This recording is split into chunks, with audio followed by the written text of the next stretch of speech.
Amazon জঙ্গল বিশ্বের বৃহত্তম রেইন ফরেস্ট। এটি দক্ষিণ আমেরিকার 8টি দেশ নিয়ে বিস্তৃত। বৈচিত্র্যময় উদ্ভিদ এবং প্রাণীকুলের জন্য ব্যাপকভাবে পরিচিত আমাজন বন। অনেকে বিশ্বাস করেন আমাজন জঙ্গলের অদ্ভুত রহস্য রয়েছে। বছরের পর বছর ধরে এই সমস্ত রহস্য অমীমাংসিত রয়ে গেছে। এলডোরাডো হচ্ছে একটি সোনার শহর যা আমাজন জঙ্গলের অনেক গভীরে অবস্থিত বলে বিশ্বাস করা হয়। এ শহরটির সম্পর্কে অনেক রহস্য রয়েছে, তবে এটা আসলে কি তা নিয়ে কোন ঐকন্তে পৌঁছানো যায়নি। সর্বপ্রথম স্প্যানিশ টুরিস্টরা এটি নিয়ে গল্প বলা শুরু করে। তারা বিশ্বাস করে শহরটি সোনার তৈরি এবং এখানে মূল্যবান রত্ন রয়েছে। তবে কিছু লোক বিশ্বাস করে যে এটি একটি বাস্তব শহর।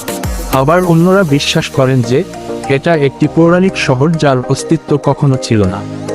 এ শহর খুঁজে পাওয়ার জন্য অনেক অভিযান চালানো হয়েছিল।